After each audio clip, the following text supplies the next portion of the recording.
Hey, this is Scene Detail. I'm Chris. This is MMA for you. I'm going to be doing my UFC 173 post-fight analysis. Overall, this was a really fun card. The huge upset in the main event. We finally have a team alpha male fighter winning UFC gold. And it's very unexpected. I believe Dillashaw was actually as high as a minus 600, maybe even minus 700 underdog against Renan Barão. Great performances here by Daniel Cormier, Robbie Lawler. A lot of good performances by guys. My picks, not too bad. 7 out of 12, missing the main event. Chiesa versus Trinaldo, Clark versus Iaquinta, Pichel versus Njokuani, and Lee versus Machad. Bonuses, Dillashaw versus Burrell got fight of the night, and Dillashaw and Mitch Clark got performance of the night honors.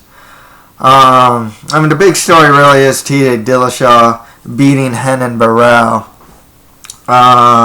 So let's get started with that. TJ Dillashaw beat Renan Barão by TKO in the 5th round.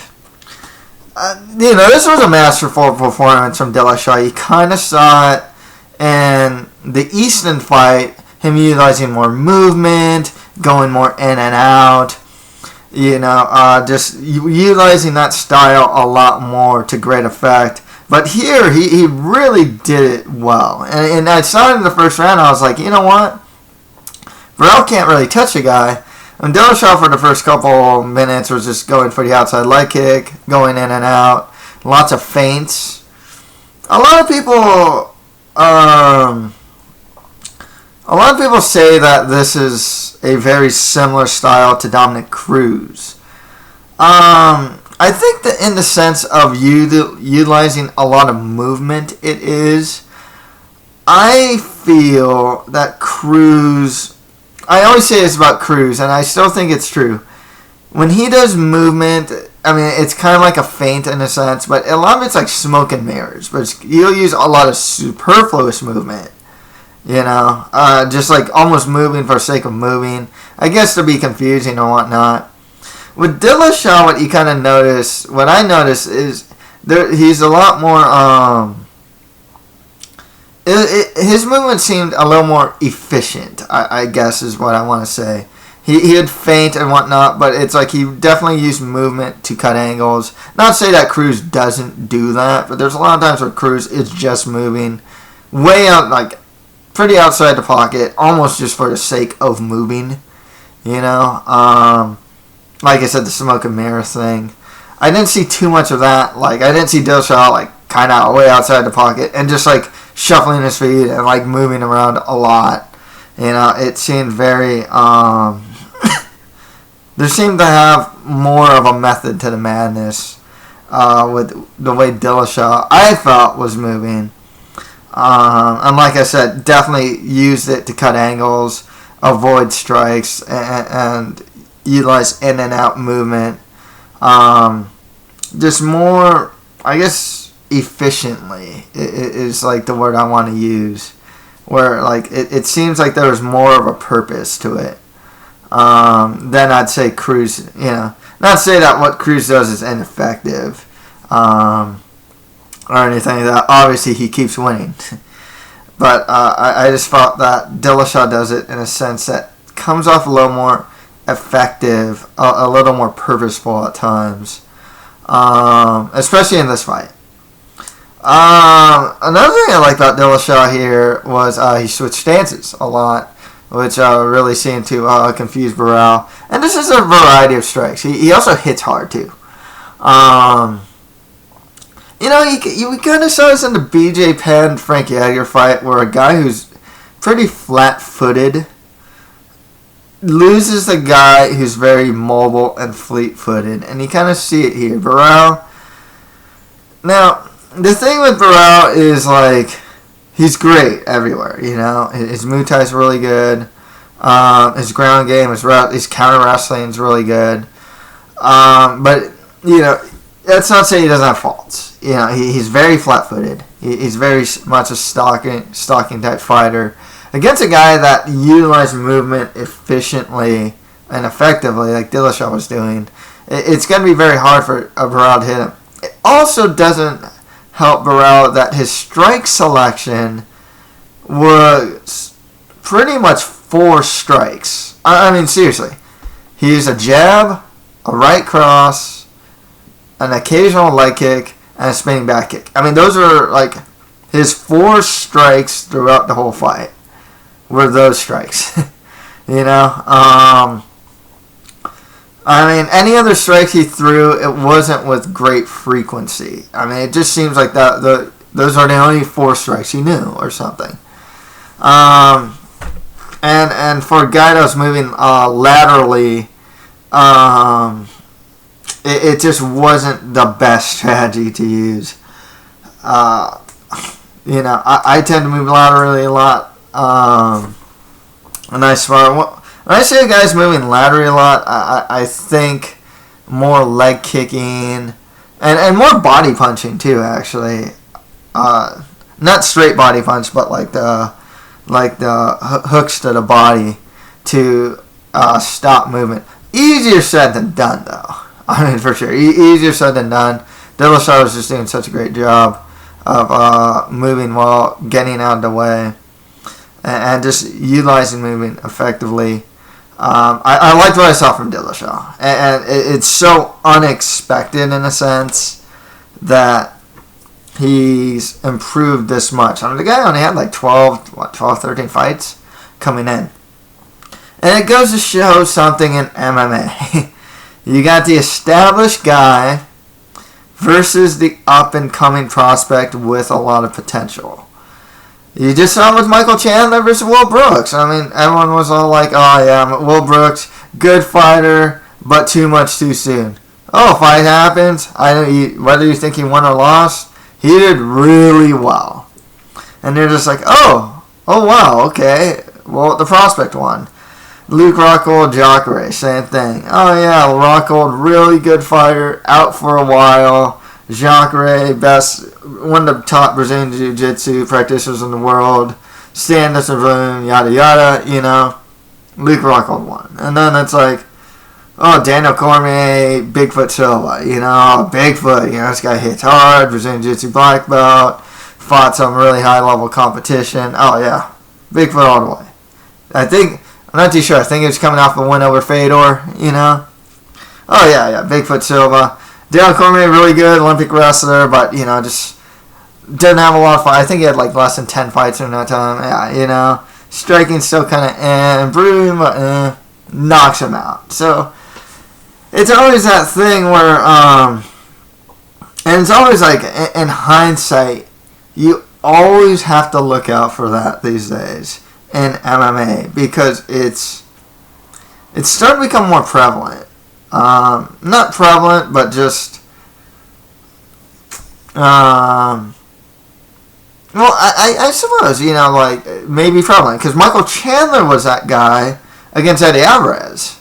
Oh, yeah, Michael Chandler, just not enough experience. It's always a case of not enough experience, and the way he looked in the last fight, you know, it's like, oh, he looks good, but not championship yet. But you don't know how much a guy is going to improve over just a couple months. Like I said, I saw TJ Dillashaw utilize the style of stand-up against Easton in his last fight, but not to this great and polished extent.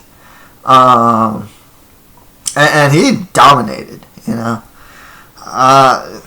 So that's a thing. The other thing that this tells me is the UFC bantamweight division on a whole.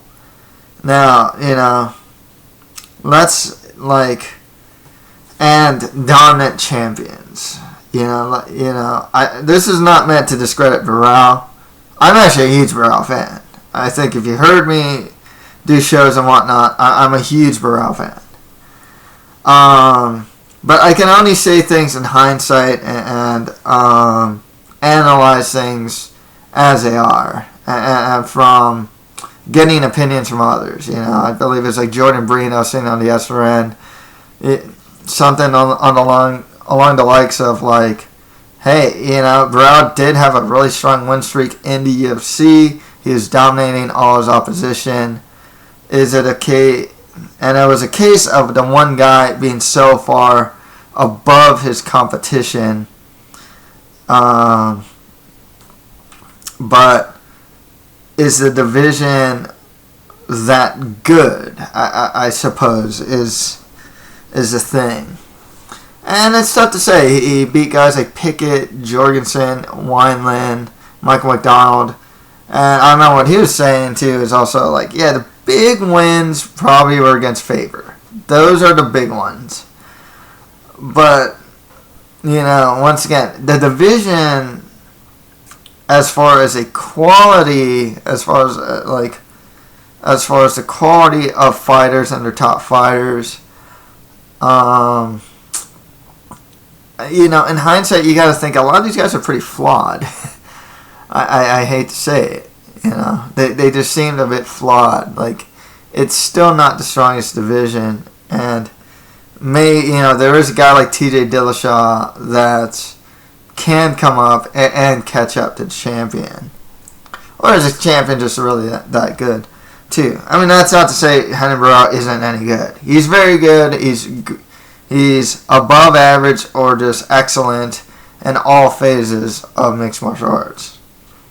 He's still badly flawed, though. That's the thing. Not badly flawed. Excuse me. That was hyperbole. TJ Dillashaw managed to expose a couple flaws in Burrell's style. Like I said, strike selection, flat-footedness. I think Breen was also mentioning chin. Burrell's chin. It's not like he has a glass chin or anything like that, but he doesn't have a great chin or anything like that either.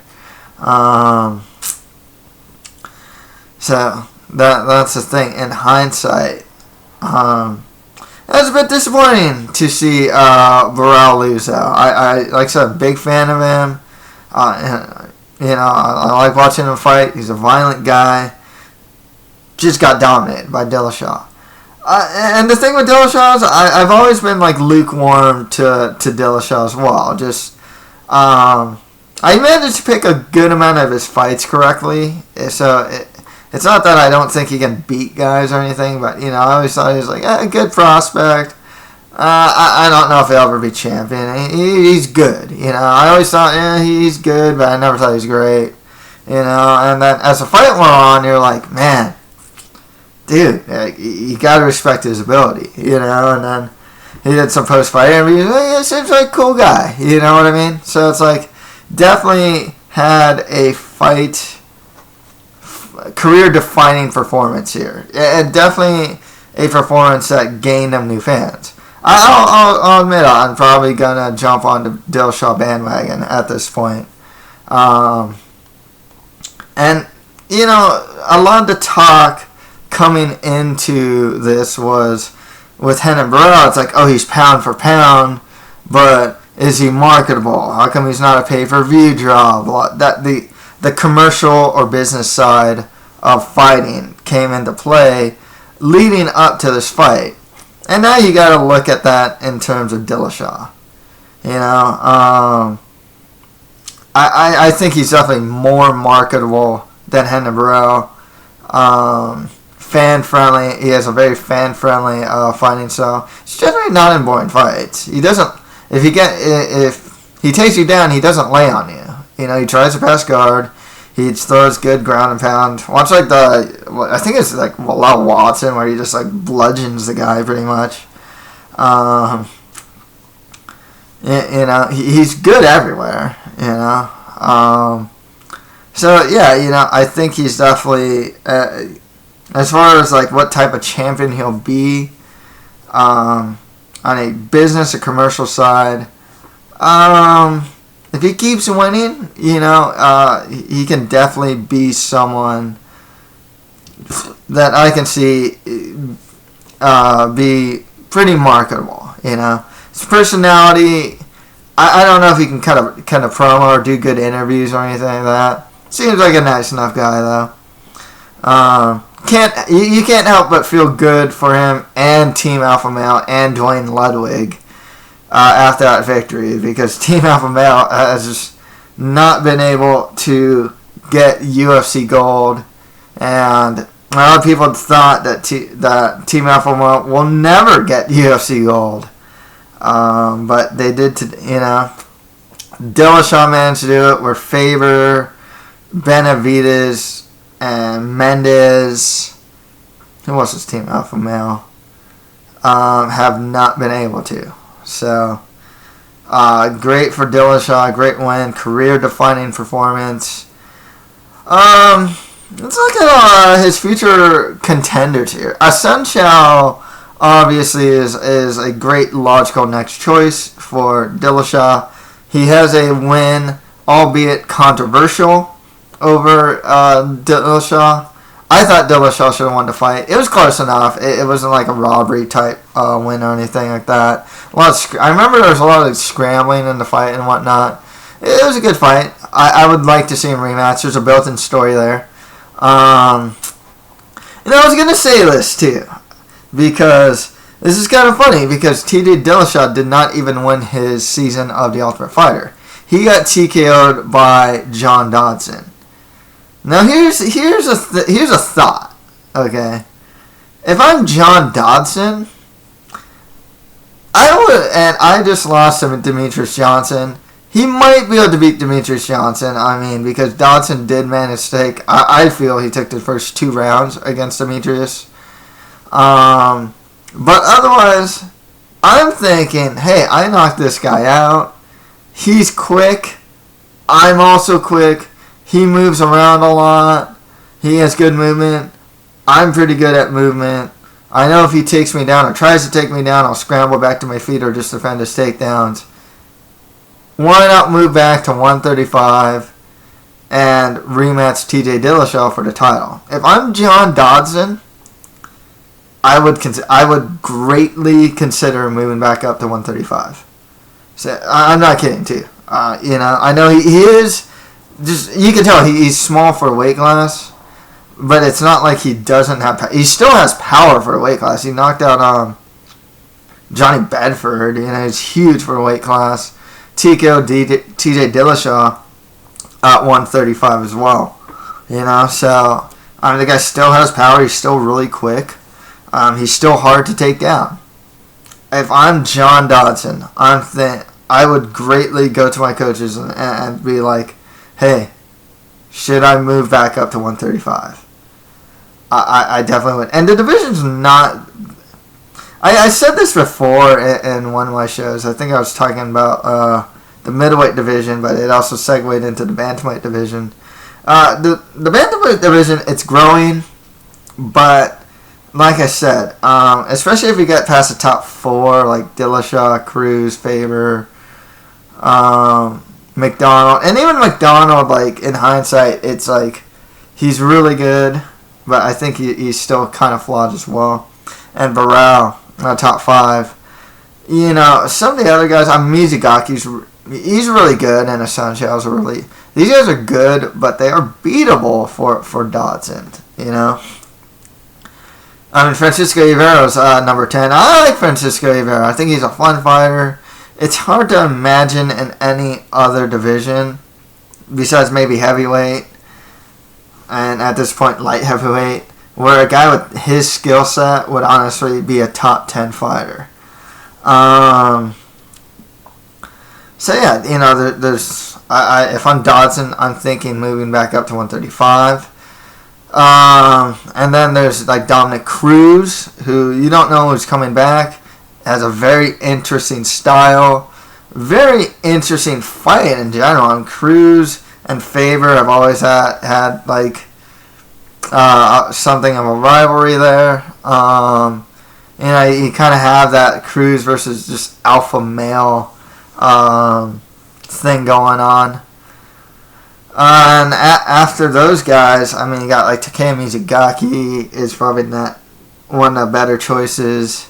If Alex Caceres beats Faber, he'll get up there. But the thing that kind of sucks is like that's all I can name. The other guys that are really good at bantamweight are not in the UFC. And I am talking about Marlon Moraes. If that guy went to the UFC, I think he'd be a very interesting fixture at 135. Eduardo Dudu Dantas, who fights at Nobu now. That would be a great fight. Dantas versus Dillashaw. Dantas is a bit more fleet-footed of a fighter. Has a good ground game as well. Just a different style matchup than Barrera would be against Dillashaw. I know Rafael Silva lost to Warren. He didn't have a full training camp. I think that guy's really good. I don't know if he'd be a title contender, but if he went to UFC and actually had full training camps, I think he could be a top 10 guy. Joe Warren would get his face punched in against Tito Dillashaw. I can't see what Warren could do against Dillashaw. And, I always forget Bibi. Okay, Bibiano Fernandez. I always forget him. He's another guy that can be a top 10 guy at bantamweight if he went to the UFC. So there's a good amount of fighters outside the UFC that could be like top 10 guys in the UFC in bantamweight. That would be interesting style matchups for whoever the champion would be at 135.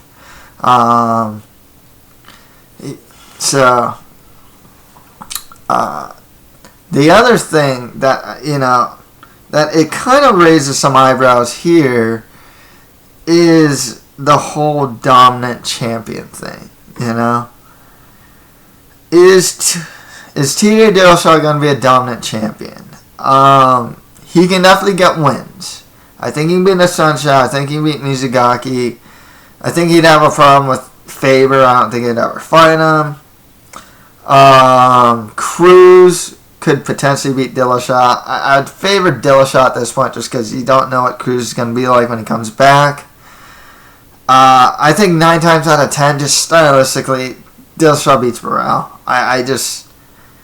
It's just a bad stylistic matchup for Burrell. Burrell can beat other fighters, but not Dillashaw. I think the movement in particular is just gonna confuse and make it give Burrell a hard time. It's not a good style matchup for him.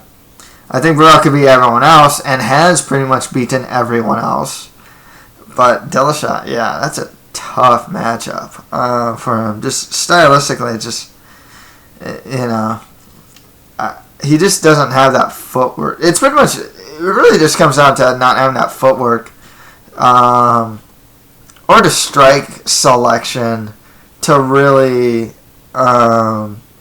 neutralize Dillashaw's footwork and just overall stand-up ability. But yeah, because coming into here, Renan Barão, he was in pound for pound discussion, sometimes number 1 pound for pound, stuff like that, and you're looking at the champions, and it's like you think, oh yeah, he's only like 27, he's gonna be a dominant champion for a long time, he's so far ahead of his contemporaries, and then he gets dominated, and it makes me think about the champions of the UFC. Well, for one, like I said, will Dillashaw be a dominant champion at bantamweight? I don't know. It's the problem with Dillashaw is that as good as he looked here, you still saw I saw some defensive holes in his style, especially when he goes forward. He leaves himself really open as he's going forward. I believe that's how Dodson got him, too. Dodson's really fast and can pick up on that. And he goes forward like in a straight line, and it was just... And he's just really open. So I still see defensive flaws in TJ Dillashaw. Can anyone in the division really exploit it, though? It's tough to say. I'd still, at this point, I'd probably favor Dillashaw over pretty much most, if not all, of the division. So I think he could be a dominant champion. Similar to like how I think like Chris Weidman can be a dominant middleweight champion. It's like I don't think he, I think he would have the toughest stylistic matchup against Lyoto Machida. And after that, I mean, there's Vitor and Jacare. So, I mean, if he beats Machida, it's a good sign that he'll be a dominant champion. I mean, he beat Anderson Silva twice. But it's hard to say if he'll be a dominant champion, I'm going to be honest, and I don't even know if John Jones will be a dominant champion. Well, maybe I'll get into that in the next one, but maybe like Cain Velasquez, dominant champion, yeah. Demetrius Johnson, I can see him being dominant champion. Pettis, I think he's going to have a hard time if he ever goes up against Khabib Nurmagomedov, to be honest with you. I think he can beat Melendez. Still have a hard time with him. Probably beat Thompson, but once again, these are guys that are capable of beating Pettis too, I think. So it's really tough to say if Pettis would be a dominant champion himself. Johnny Hendricks, nah, I think that welterweight title is going to go change hands a good amount of times, to be honest with you. If Robbie Lawler can't do it, then maybe Tyron Woodley could. Maybe Rory McDonald could. Maybe Hector Lombard can. I just think I don't feel that Johnny Hendricks is that far ahead over his contemporaries. So yeah, it's very interesting. Oh, and Ronda Rousey, I think, is ahead of her contemporaries as well. So it's really interesting to see champions in the UFC this year and probably next year. It's going to be really interesting to see who's going to be able to hold the title and who isn't. And to see the changes in the division. This is kind of weird, though, because besides Dillashaw, there aren't too many new entries into the bantamweight top 10. So, like I said, there's guys like Caceres. Sergio Pettis looks pretty good, but he lost to Caceres. Jeez, who at 135 just running through people? I don't even remember some of these guys in the division that are doing really good stuff. And Jose Aldo, I forgot to mention him. Because he's doing a lot of rematches. I think he can probably be a dominant champion as well. And there's no one coming up at 145 that I think could take Aldo's belt. Sorry, Conor McGregor. I don't think you're the guy. But yeah, there. I know there's some up and comers on 135. I can't for the life of me think of like some that more hotter up and comers. I guess like Holdsworth, but he trains at at Alpha Male. But yeah, it makes the division very interesting as well because there's so many. There's a new champion here, which opens up new contenders and new style matchups. So, should be good stuff. Great win for Dillashaw. Made me a fan of his. I'm very anxious to see his fights moving forward, Kind of curious to see what they do with Barao at this point. I would think maybe he gets like Francisco Rivera would be a good fight. Maybe Alex Caceres, win or lose against Faber. Jeez. I don't know who else he can fight because he's fought so many guys. Next fight after that, Daniel Cormier beat Dan Henderson by rear naked choke in the third round. Man, this was a shellacking. I mean, this was just... Man, he threw Dan Henderson like 10 feet in the air sometimes. I mean, it's crazy. Dan Henderson came in at 199 pounds in this fight. And my buddy actually commented something about the TRT. It's like, oh yeah, he's not on TRT you gotta wonder if it's harder for him to gain weight now because he's not on TRT. It's like, oh yeah, huh? That would seem why he'd be at 199 and not any closer to 205. And it showed. I mean, just physically, and once the fight hit the ground, I mean, it was just Cormier and Dan Henderson saying and commenting on how heavy Cormier was. And even between the second and third round, it kind of looked like he kind of gave up, to be perfectly honest with you. You hear his corner, it's like he's just too heavy and whatnot. And it's like, I don't know if, between rounds, it didn't seem like Henderson. It kind of seemed like Henderson knew he couldn't do anything against the wrestling of Dan Cormier. Man, it's expected of Cormier from most for him to win. He avoided the right hand a lot, and you can really tell that Cormier was avoiding striking exchanges here a good amount of times, utilizing his superior wrestling. And at times, Cormier looked like Cain Velasquez here, except I liked Cormier's guard passing here. He would always pass the side mount, and his hips were always moving to different positions. He went to north-south, he went back to side, he went to mount. If he was in half guard, he would try and go back to mount, kick the back. I liked his overall. I think he mentioned in his post-fight too, or somewhere, that he was working on his Brazilian Jiu-Jitsu, because there are times when Cormier would take a guy down. I mean, this is at heavyweight, and he can't really keep him down. He had a hard time keeping fighters down.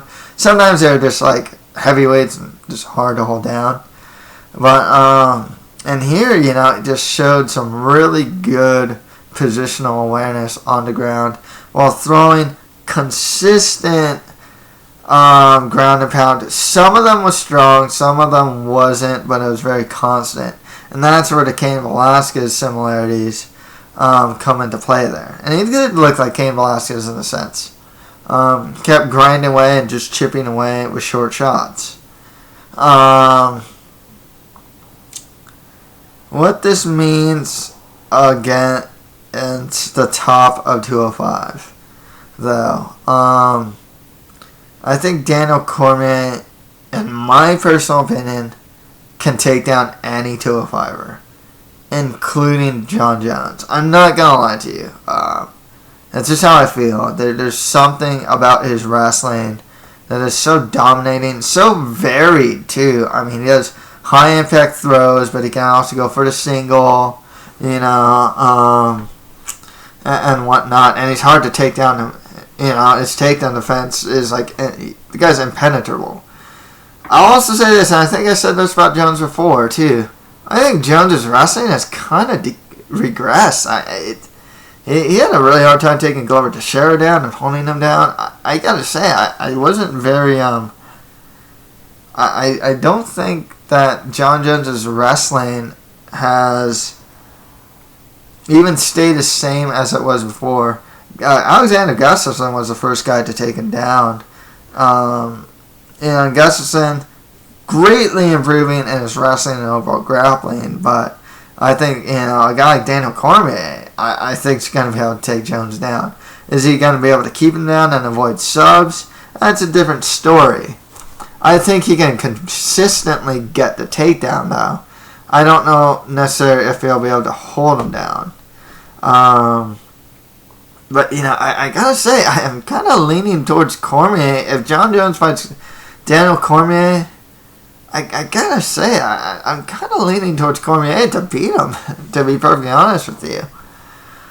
I mean, Jones looks fantastic against Glover Teixeira, especially with the dirty boxing, clinch against the cage, doing hand trapping and whatnot, and throwing elbows and whatnot. Great stuff from Jones. I just don't think he can do that. A lot of the stuff he can get away with against certain opponents, I just don't think he'll, especially standing, I don't think he can get away with that with Cormier without the risk of getting taken down. That's the thing. I mean, if you're in a clinch situation with Daniel Cormier, John Jones is, I think Cormier's got the edge there, to be honest with you, as far as being most likely going to be able to take Jones down. So, yeah, great stuff from Cormier. He wants to wait on a title shot. History has shown, I think with like when Rashad did that and whatnot, that waiting for a title shot is like the worst thing you can ever do.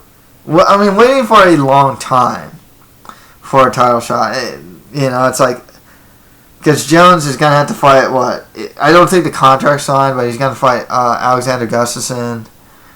And after he fights Gustafsson, then he potentially fights Cormier. But anything can happen from that time from now until that time. Jones can get injured. Cormier will not have had a fight since then. It's never a good idea to wait extended periods of time for a title shot. With that said, Cormier should probably fight. I don't know if they want to kill off a contender. I mean, you can get the winner of Anthony Johnson versus Little Nogueira. Or the winner of like Feijiao versus Bader, if you want to go there, just to keep him busy. And Henderson can probably get the loser of one of those fights, preferably the Anthony Johnson Little Nogueira fight. Next fight with that, Robbie Lawler beat Jake Ellenberger by TKO in the third round. Man, Ellenberger, I don't know what to say about the guy. It's just like, his output is really low, especially in the first round.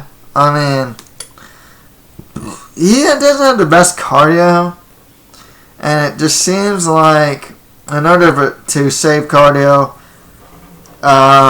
his output suffers because of it, or something. But he just seems really tentative to throw consistently.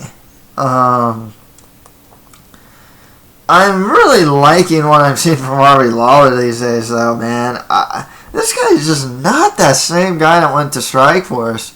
I lost the likes of Tim Kennedy, Jake Shields, and Lawrence Larkin in middleweight, and almost, was getting leg kicked to death by Malvin Manoff, He goes into the UFC and just gets this great win streak going on. I didn't think he'd beat Konchak. I didn't think he'd beat Roy McDonald, And, he was one round away from being welterweight champion. That's the thing. And Lawler's style, too, of his, technical brawling, I guess. I don't know how to explain it. Has been looking really good lately. He has much better composure. He's not so winging with his strikes. He's a lot more calculated for sure these days. He just looks really good. I don't know what it is. I mean, the guy has been around forever. There was a point where it's like, yeah, he's always he's always just gonna be a fun action fighter. You know what I mean? But he's not gonna be like anything more than a mid-level guy. When I saw him like Elite XC and Strikeforce. So that's what I thought about him. Goes into the UFC, it's like, man, who is this guy? Great stuff from Lawler. They give him a title shot next, I wouldn't complain. Honestly, no complaint there. If not him, Matt Brown. Matt Brown coming off the big win over Eric Silva. Be a fun fight right there. Definitely, I definitely like that fight. Ellenberger, man, jeez, this guy just looks bad. I don't know what it is. I mean, he has some good wins at Diego when he was still kind of ranked. The Jake Shields win and Marquardt, but it's like he can't beat top 10 guys or something like that. 2-fight losing streak. Maybe he should fight some mid-level guys to get his confidence back because, he can beat good guys. He beat, Mike Pyle as well. Did really well against Condon in his UFC debut, you know. But Ellenberg is just not looking that great as of late. Yeah, just give him some mid-level guys or something like that. Next fight is that Takeya Mizugaki beat Francisco Rivera by unanimous decision. This was a fun fight. I always like Mizugaki. He's a really calm and composed fighter. Even if he gets into brawls, you know, he's got a really good chin. He's been in brawls with like Eric Perez and then like Francisco Rivera. Always staying the course too, you know. He's got good straight punches, underrated grappling, good chin. Always just stays the course, you know. That's the thing with Mizugaki. He's hardly in boring fights. You know, just good, solid fighter. And a really good win streak, you know. As far as who should get next, maybe, geez, I don't know who's fighting next. Like Michael McDonald or something, but he's coming off a loss. Maybe the winner of Faber versus Caceres, I guess. If you want to do a title eliminator, or contender eliminator, and go with Sanchao versus Mizugaki, that'd be pretty cool. Jeez. Johnny Eduardo, who's coming off that win over Eddie Wineland. Wouldn't be a bad fight for Mizugaki as well. And Rivera, just some of those, the loser of some of those fights, I suppose, would be next for him. Rivera's a fun fighter, good action fighter. His gashing's not very good. He wings haymakers a lot. He has bursts of offense that really kills his cardio a lot of times. But he's still really fun. Just he's more like a fun action fighter. Actually surprised. Kind of surprised he's in the top 10 though, but good, you know. Just if not that, give him just more mid tier or lower tier fighters. And James Krause on the main card beat Jamie Varner by injury in the first round. Gotta give it up for the heart of Jamie Varner, man. This guy has definitely changed around people's opinions of him as a fighter. I mean, this is a guy that fought Cerrone, and it seems like he's milking an injury, and people don't like him for that. And then against Benson Henderson, you know, he gets submitted, and he says, I was here to strike, he was here to grapple or something. And people just hated him. And then he was on this really bad losing streak. And then he doesn't get into the UFC after the WEC closes down, you know. He fights on the regional scene, loses like to Dakota Cochran, you know what I mean? And, you know, picks up some wins, comes back into the UFC, beats up Barboza. Then has a fight of the year with Joe Lozon. And then has another, like, fight of the night with, like, Abel Trujillo. And just has some really fun fights. He's been a consistently fun fighter. And then in here, you know, it's just kind of like, man, this guy... But, man, the guy can't catch a break. I mean, he rolls his ankle really early on to fight. Still keeps fighting. Even hurts James Krause. Even gets a double leg on him. But yeah, you know, that injury was just too much. If he couldn't finish James Krause within the round, it would have been over, and that's what happened. I think Varner's on like a 3-fight losing streak. I don't think they cut him though. You know, he's been a good fixture in the UFC. He's been a fun fighter throughout his UFC tenure for the most part. I think they'll just give him some more lower to mid-tier guys. James Krause, I like what I see from him. He still seems to have... I mean, the fact that he got tagged by Jamie Varner, who was on pretty much one leg, still speaks to some flaws in him. But, you know, he is a good prospect. He uses good straight punches, has a really good head kick. And his ground game actually is pretty solid, especially really good front chokes. As far as the next fight from goes, geez, I'm trying to think Who's there? Maybe like a Danny Castillo or something like that. Yeah, that wouldn't be too bad. Yeah, someone like a Danny Castillo or something like that for James Krause would be a good next fight for him.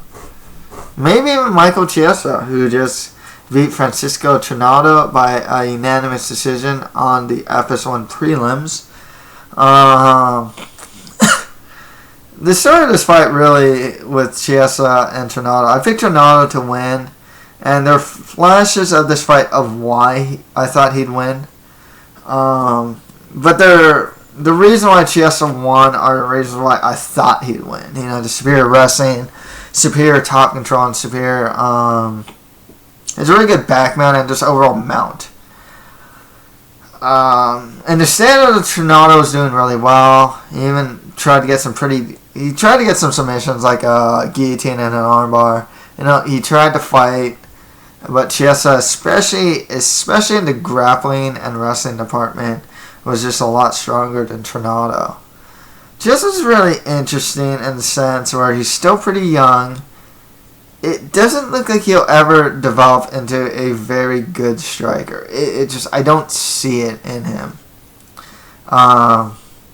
He's just kind of awkward with his striking, with his footwork, his overall striking. It seems a bit awkward. But his wrestling and Brazilian Jiu-Jitsu are pretty solid. Are they top level? I don't really know. But he's definitely one. He can definitely beat a good amount of mid-level guys with his superior wrestling and superior grappling. His only loss is to Jorge Masvidal. Otherwise, just good win for Michael Chiesa. I would say give him more to gatekeep guys like Castillo. If you want to give him some prospects like James Krause or Tony Ferguson, who's coming off a win here, you can kind of go with any of those guys too. Like Ferguson fighting James Krause actually wouldn't be too bad either. And speaking of that, Tony Ferguson beat Katsunori Kikuno by TKO in the first round. This is a pretty embarrassing for Kikuno, to be honest. Just when you watch a fight and you see Kikuno run away at times and just get tagged over and over again, almost submitted. It was a bit embarrassing at times for Kikuno, especially when he was running. I mean, it was just one of those things. Visually, it looked somewhat comical. Tony Ferguson, good fighter. Solid stand-up. Not the most defensively sound, though. But he has a good chin. And his ground game is really good. He has a really good front chokes. And just an overall good ground game. He hits pretty hard, too. He's a good wrestler, too. I think he has a wrestling background. I'm not his biggest fan because of, the whole, where's your kid at in The Ultimate Fighter. But, I know he's a good prospect. I just don't know how far he can go. I don't know if he's top 10 potential, but he is good.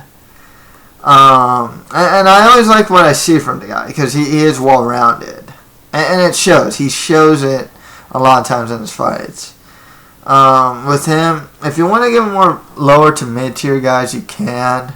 But like I said, that trio of Ferguson, Chiesa, and Krause who won. Any one of those guys can fight each other with Kikuno. Just more lower to mid-tier guys at the division for him. I'm going to be honest. Maybe he cuts to 145. He looked kind of small compared to Ferguson. So you might want to cut to 145. Not going to lie. I don't know if he has a lot of staying power in the UFC. That's the thing. In his last fight, I forgot the good guy's name. Guy kind of gave him the fight, pretty much. And in this fight, he was just outclassed. Next fight after that, Chris Holdsworth beat Chico Camus by unanimous decision. Story of the fight would be the severe grappling of Chris Holdsworth. He did manage to knock Camus down. He is making strides in the stand-up. But it's definitely an area of his game that still needs a lot of work, a good amount of work. Camus managed to tag Holdsworth a couple times. I think Camus mentioned that he's thinking about cutting to 125. I think that would be a good idea. He just has such mixed results at 135. He lost like Dustin Kimura, loses to Chris Holdsworth. He beats Yatsen Meza, barely beats Kyung Ho Kang. So yeah, it might be a good idea to cut to 125. Chris Holdsworth though, good prospect. I think this is the first time in his pro MMA career he went to all 3 rounds and looked good. It's definitely a guy you don't want to go to the ground with. He's a good wrestler, trains at a good camp, his stand-up's steadily improving, and he's a young prospect. Just more lower to mid-tier guys of the division for him. Keep an eye out for him. He looks like I don't know if you can really regard him as a blue chip prospect, but he definitely has the resources, and his level of skill for his experience is pretty high. So, might be something of a blue chip prospect. We'll see. A guy that isn't a blue chip prospect, though, Al Iaquinta lost to Mitch Clark by Darce choke in the second round.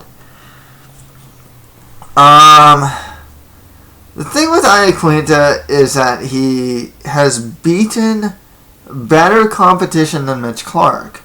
Actually, when I heard about this matchup, I was like, oh, that's weird. He's beaten Piotr Hallman, Kevin Lee, who's a really good prospect. I felt those 2 guys are better than Mitch Clark, to be perfectly honest with you. And that's the thing with Iaquinta. I mean, he's still young. He's a solid boxer, solid wrestler, and it showed in the first round. He had, I think he dropped Mitch Clark, got on top, ran down some ground and pound. Good stuff, The submission came out of nowhere. Great stuff from Clark here because I didn't see it. And even now, if you ask me, like, man, I don't even know how he hit that on him and put him out. But, that was just some really slick use of he used the cage to get to the other side for the choke.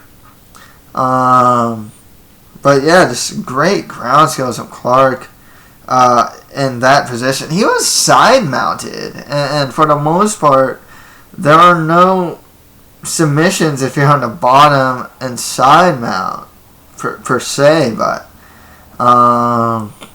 almost like never see him. But Clark managed to get a Darce choke out, when he was side mounted pretty much. Used the cage to get to the other side and just sunk in that choke. It's great stuff from Clark. Totally unexpected because Iaquinta was winning the fight up until that point. And like I said, even had a dominant position when Clark got the submission. He had side mount, Doesn't do much for Al Iaquinta here, though. It just... I don't know. This wasn't a case of, like, a mental lapse or something like that, per se, He didn't necessarily do anything wrong that another fighter wouldn't do, per se, And it just, Clark really found that sub. It was really slick. I think a lot of guys fall for that, would fall for it, because, it's just, you wouldn't have thought that sub would be there. I can't really say much great stuff about Clark, though. I don't really know about his, he can fight more lower to mid-tier guys at the division. He always comes across a guy, to me, perfectly honest with you, it just seems like he'll be a lower tier. If he stays in the UFC, it's because he's beating like lower tier guys in the UFC and maybe occasionally the Al Iaquintas, but otherwise, he's a guy that's always like managed to stay in the UFC, and I'm always surprised that he has. Iaquinta, man, he's still young. he's still a prospect in the sense, but definitely not a good look losing to a guy that he probably should have beat, and a guy who is honestly, in my opinion, probably not as good as the guys that Queen has beaten. So not a good look for Quinta. Just one lower to mid-tier guys at the division for him.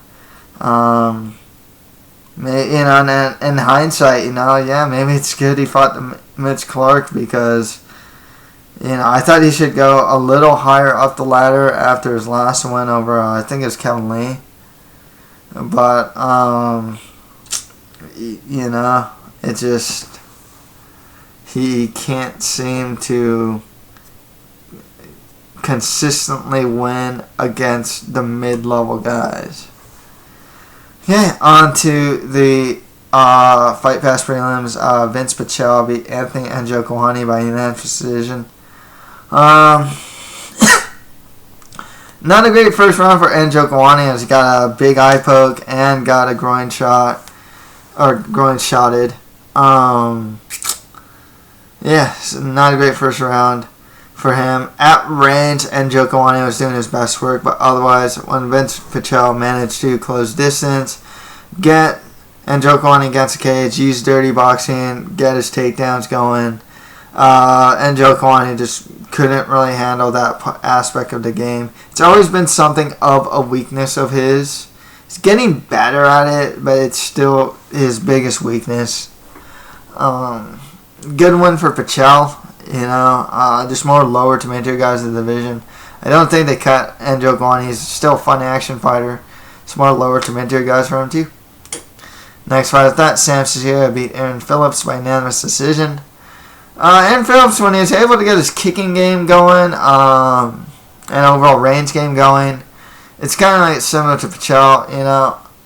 He did well, but when Sam Cecilia managed to get in close, make the fight ugly, get takedowns, and just hit push-up for ground and pound, Cecilia was doing his best work. Cecilia's like he's pretty much like a gatekeeper of the division. He's really tough. He hits hard, well-rounded enough. He should just fight more lower to mid-tier guys in the division. Same with Aaron Phillips.